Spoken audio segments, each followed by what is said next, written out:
नमस्कार बंधुरा फ्लेवर फैंटासियार नतून एक एपिसोड निये आबार हाजिर हये गेছি। प्रति बछर हिंदू चंद्र क्यालेंडार अनुसारे फाल्गुन मासेर अस्तमित चतुर्दश तिथिते महाशिवरात्रि शुभ उत्सव पालित हय। এই বছর মহাশিবরাত্রি পড়েছে 26শে ফেব্রুয়ারি। বিশ্বাস করা হয় যে এই রাত্রে ভগবান শিব এবং দেবী পার্বতী একসাথে একটি ঐশ্বরিক যাত্রা শুরু করেন।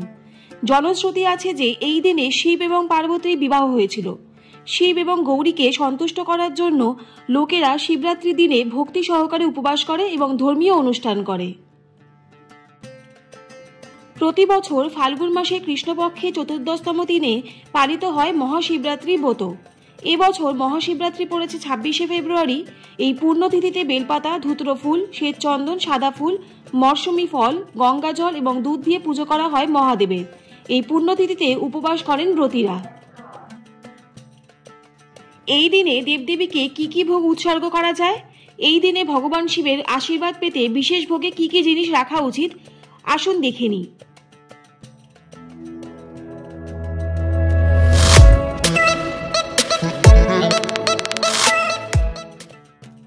মহাশিবরাত্রিতে ভোগের কথা বললেই প্রথমে যেটা মাথায় আসে সেটা হলো ঠান্ডাই। ভগবান ভোলেনাথকে ঠান্ডাই ভাং মিশ্রিত পানীয়, যা ভগবান শিবের অত্যন্ত প্রিয় বলে বিশ্বাস করা হয়। মনে করা হয় যে ঠান্ডাই অর্পণ করলে ভোলেনাথ অত্যন্ত সন্তুষ্ট হন। দুধের সঙ্গে চিনি, কাজু বাদাম, আমন্ড, পেস্তা, মৌরি, পোস্তদানা, ছোট এলাচ, জাফরান মিশিয়ে তৈরি করুন ঠান্ডাই। মহাশিবরাত্রিতে এই প্রসাদ অন্যতম। ভগবান শিব লস্যি খুব পছন্দ করেন, তাই ঠান্ডাইয়ের সাথে আপনি মহাশিবরাত্রিতে ভগবান ভোলেনাথকে লস্যিও নিবেদন করতে পারেন। পুজো সম্পন্ন হওয়ার পরে এটি নিজে খেতে পারেন এবং অন্যদের মধ্যে প্রসাদ হিসেবে বিতরণ করতে পারেন। ঠান্ডাইকে একটু অদলবদল করে তৈরি করুন লস্যি, তারপর সেই প্রসাদ উৎসর্গ করুন দেবাদিদেবকে। প্রসাদ হিসেবে ওই পানীয় পরিবেশন করুন আগত অভ্যাগতদেরও। মহাশিবরাত্রির শুভ দিনে ভগবান শিবকে ভোগ হিসেবে হালুয়া নিবেদন করা হয়। এই হালুয়া কুটুর আটা বা সুজি দিয়ে তৈরি করা যেতে পারে। শিব শঙ্করকে হালুয়া নিবেদন করলে তিনি অত্যন্ত আনন্দিত হন এবং তিনি তার ভক্তদের সমস্ত ইচ্ছা পূরণ করেন। সুজি দিয়ে তৈরি করুন হালুয়া। খাঁটি ঘাওয়া ঘি থাকলে এর স্বাদ ও সুবাস হবে সব থেকে সেরা। ইচ্ছে মতো মিশিয়ে নিন কাজু বাদাম। উপাদেয় ও সুবাসিত এই খাবার উৎসর্গ করুন মহাদেবকে।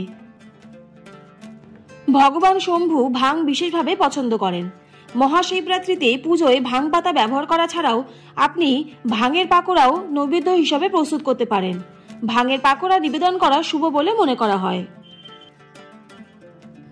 ভগবান ভোলেনাথ মালপোয়া পছন্দ করেন, তাই মহাশিবরাত্রিতে শিব পুজোর সময় মালপোয়া নিবেদন করা শুভ। যদি আপনি বাড়িতে মালপোয়া তৈরি করেন তাহলে আপনি এতে সামান্য ভাং গুঁড়ো যোগ করতে পারেন। এতে ভগবান শিব দ্রুত প্রসন্ন হন। ভোলেনাথকে উৎসর্গ করতে পারেন মাখানা ক্ষীরও। অনেকে নিত্য ডায়েটেই থাকে মাখানা বা পদ্মবীজ। প্রচুর শুকনো ফল দিয়ে তৈরি করুন মাখানা ক্ষীর। রোস্টেড মাখানা দিয়ে তৈরি করলে স্বাদ আরও বাড়বে। স্বাদ বাড়াতে দিন জাফরান গুঁড়ো এবং এলাচ গুঁড়ো। তাহলে এই প্রতিবেদনের মাধ্যমে জানা গেল দেবাদিদেবকে কি ভোগ উৎসর্গ করা যায় এবং এই দিনে ভগবান শিবের আশীর্বাদ পেতে বিশেষ ভোগে কি জিনিস রাখা উচিত। তাহলে আজকের এপিসোডটা আপনাদের কেমন লাগলো অবশ্যই কিন্তু কমেন্ট করে জানাবেন। আর যদি ভালো লাগে তাহলে চ্যানেলটা please like, share and subscribe করতে ভুলবেন না। আর পাশে থাকা বেল আইকনটা অবশ্যই প্রেস করে দেবেন যাতে এরকম ইনফরমেটিভ ভিডিও আপনাদের কাছে সবার প্রথম চলে যায়। সবাই সুস্থ থাকুন, ভালো থাকুন। অনেক ধন্যবাদ পাশে থাকার জন্য। দেখা হচ্ছে নেক্সট কোনো এপিসোডে। ততক্ষণের জন্য টাটা।